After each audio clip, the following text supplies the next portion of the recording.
प्यारे बच्चों, मैं रंजना राय अयोध्या दास राजकीय कन्या इंटर कॉलेज गोरखपुर कक्षा 6 की हिंदी की कक्षा में आप सभी का स्वागत है। बच्चों, आज हम लोग हिंदी के प्रथम अध्याय चिर महान कविता को पढ़ेंगे, समझेंगे और जानेंगे। बच्चों, चिर महान कविता के रचयिता कौन हैं? सुमित्रानंदन पंत। सुमित्रानंदन पंत को प्रकृति का सुकुमार कवि कहा जाता है। इनका जन्म उत्तराखंड के अल्मोड़ा जिले के कोसानी नामक ग्राम में हुआ था। बच्चों, जब हम लोग किसी स्कूल, कॉलेज और विद्यालय में प्रवेश लेते हैं तो सबसे पहले माँ सरस्वती के पावन प्रांगण में पहुंच करके क्या करते हैं? प्रार्थना करते हैं। और प्रार्थना में क्या मांगते हैं? कि वह शक्ति हमें दो, दयानिधि कर्तव्य मार्ग पर डट जाए। कौन सी शक्ति मांगते हैं? ज्ञान रूपी शक्ति। ज्ञान किस में है? परोपकार में, दया में, सहिष्णुता में, सद्भावना में, सद्विचार में, सत्कर्म में। बच्चों, तो उसी तरह से इस कविता में भी कवि जो है ईश्वर से क्या करता है? प्रार्थना करता है। और क्या प्रार्थना करता है? कि हे ईश्वर, हमको वह शक्ति दीजिए जिसमें लोक कल्याण हो सके और मानवता की रक्षा हो सके। हमारे हृदय से भय, संशय और अंधविश्वास समाप्त हो और हम मानव मात्र की भलाई के लिए जीवन में सतत कार्य करते रहते हुए अपने जीवन को सार्थक बनाएं। बच्चों, इस पाठ को हम दो भागों में विभक्त किए हैं। आज की पहले भाग की पाठ योजना जो है, इसमें हम लोग कविता को पढ़ेंगे और इस कविता के कठिन शब्द को जानेंगे, इसकी व्याख्या जानेंगे और इन पंक्तियों के भाव को जानेंगे। आइए बच्चों, देखते हैं इस कविता को एक बार सस्वर पढ़ करके। जग जीवन में जो चिर महान, सौंदर्यपूर्ण और सत्य प्राण, मैं उसका प्रेमी बनूं नाथ, जो हो मानव के हित समान, जिससे जीवन में मिले शक्ति, छूटे भय, संशय, अंधभक्ति। मैं वह प्रकाश बन सकूं नाथ, मिल जाए जिसमें अखिल व्यक्ति। पाकर प्रभु तुमसे अमर दान, करने मानव का परित्राण, ला सकूं विश्व में एक बार फिर से नवजीवन का अभियान। आइए बच्चों, इसकी व्याख्या को हम देखते हैं कि कवि ईश्वर से क्या प्रार्थना करते हैं। मैं उसका प्रेमी बनूं नाथ। कवि कहते हैं कि हे ईश्वर, मैं उसका प्रेमी बनूं। किसका प्रेमी बनूं?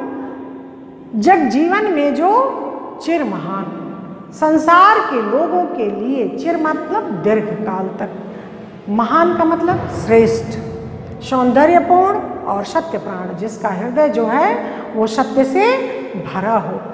तो हे ईश्वर, मैं उसका प्रेमी बनूं जो समान रूप से मानव के हित के लिए कार्य करता हो और जिसका जीवन मानव के लिए दीर्घ काल तक कार्य करने वाला हो और जो श्रेष्ठ सौंदर्य से पूर्ण और जिसका हृदय सत्य से भरा हो।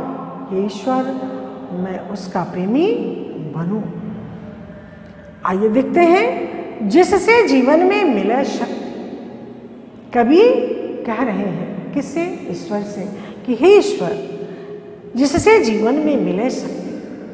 और निश्चित है कि जब हम ऐसे लोगों के प्रेमी बनेंगे, ऐसे लोगों के दिखाए हुए रास्ते पर कार्य करेंगे, तो ईश्वर से कवि कह रहे हैं कि हमारे जीवन में हे ईश्वर वह शक्ति दीजिए। कौन सी शक्ति दीजिए?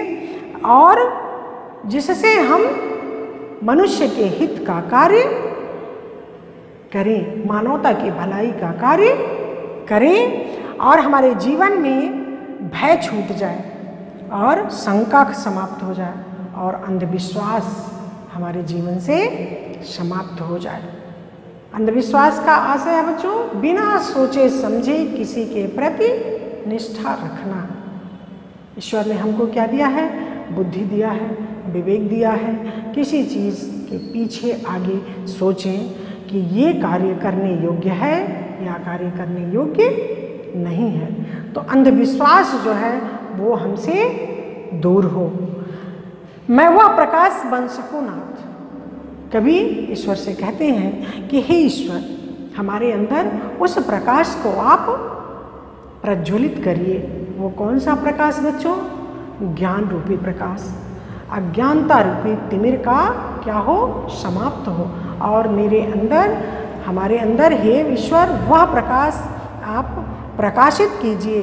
उस दिव्य ज्योति को आप जला दीजिए, मिल जाए जिसमें अखिल व्यक्ति, अखिल संपूर्ण प्राणी मात्र हमारे हृदय में समाहित हो सके, हमारे प्रकाश से प्रकाशित हो सके।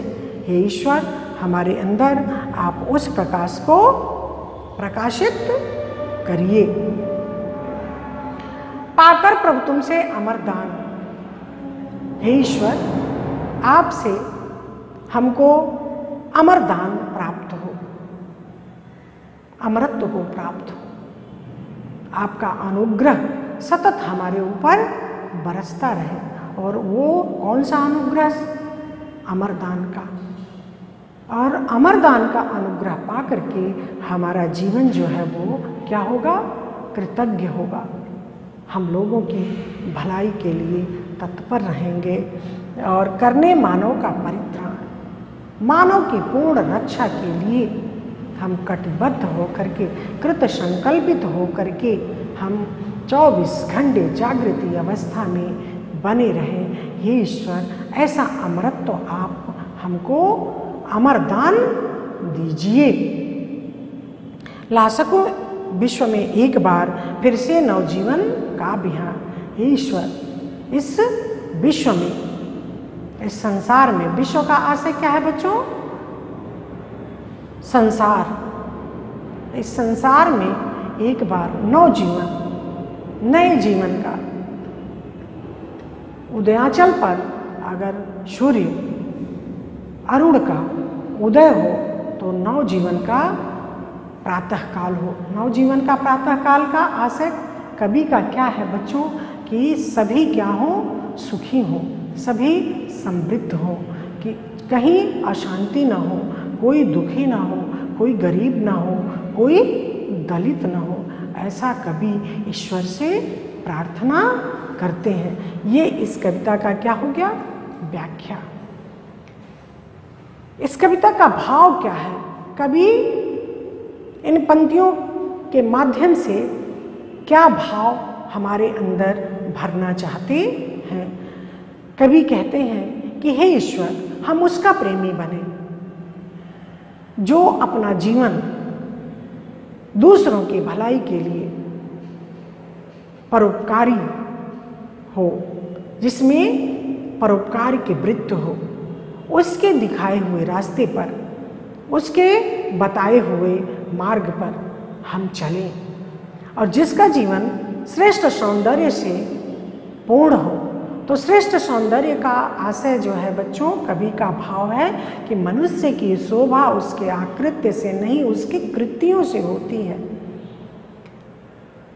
मनुष्य जो अपने जीवन में कृत्यों को कर जाता है, वो रहे ना रहे, उसका नाम जो है इतिहास के स्वर्णाक्षरों में सुंदर अक्षरों से लिख दिया जाता है। और उसके न रहने के बाद भी हम उसके नाम का, उसके कृत्यों का स्मरण करते हैं। तो वो भाव हमारे अंदर भरिए जो हमारे कौन महापुरुष, जो हमारे पूर्वज अच्छे कार्यों को करके गए हैं, उसी रास्ते पर हम भी चलें और अपना जीवन सार्थक बनाएं। वह प्रकाश भर दीजिए हे ईश्वर, हमारे अंदर वह प्रकाश भरिए। अस्तोमा सतगमय, तमसोमा ज्योतिर्गमय। हे ईश्वर, हम असत्य से सत्य की ओर जाएं, हम अज्ञानता से ज्ञान की ओर जाएं। हे माँ सरस्वती, हमारे अंदर वह प्रकाश आप प्रज्वलित करिए, उस प्रकाश को आप जलाइए, जिससे हमारा जीवन जो है वो सार्थक हो और हमारे प्रकाश से संपूर्ण विश्व प्रकाशित हो। चारों दिशाओं में हमारा प्रकाश फैले और उस प्रकाश से संपूर्ण धरा धाम जो है वो प्रकाशित हो।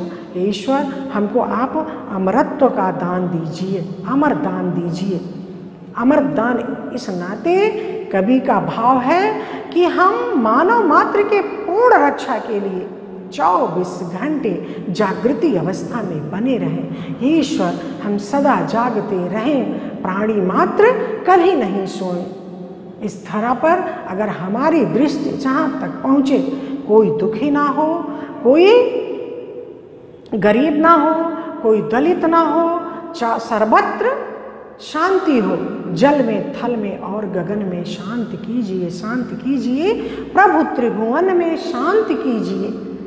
हे ईश्वर, हमारे अंदर ऐसा भाव भरिए कि हम सभी ओर सर्वत्र शांति का भाव स्थापित कर सकें और जीवन में नया बिहान का आशय है कि जीवन में सभी भाईचारे के भाव से हों, सभी एकजुटता से इस संसार में रहें। किसी से कोई द्वेष नहीं, कोई किसी से कोई ऐसा भाव न रखे कि आपस में एक दूसरे के प्रति कोई द्वेष उत्पन्न हो। सभी एक दूसरे का सम्मान करें और सम्मान पाएं। अपनी रोटी बांट के खाओ और उसके बदले प्रेम और सौहार्द को लेकर के घर वापस जाएं। ईश्वर, हमारे अंदर ऐसा भाव आप भरिए। कवि के कहने का आशय बच्चों यही है। देखिए, कठिन शब्द का अर्थ हमने लिख दिया है। जग जीवन, संसार के लोगों का जीवन सत्य प्राण, जिसका हृदय सत्य से भरा हो, मानव के हित समान, जो समान रूप से मनुष्य की भलाई करता हो, अखिल संपूर्ण या सारा परित्राण, पूर्ण रक्षा और बिहान प्रातः काल या भोर। ये कठिन शब्द है बच्चों, अपनी कॉपी में कर लीजिएगा।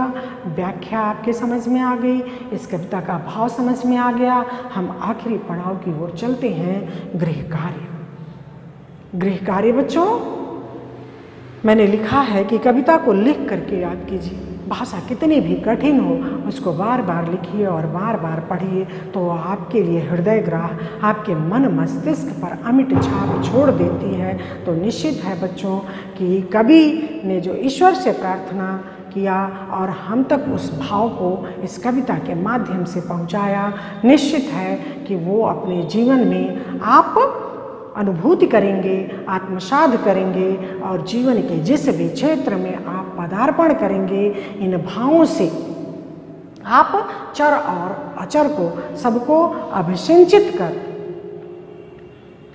अपने जीवन को सार्थक बनाएंगे। धन्यवाद बच्चों। पुनः फिर भाग 2 के पाठ योजना में आपसे मिलेंगे। सुरक्षित रहिए, संरक्षित रहिए।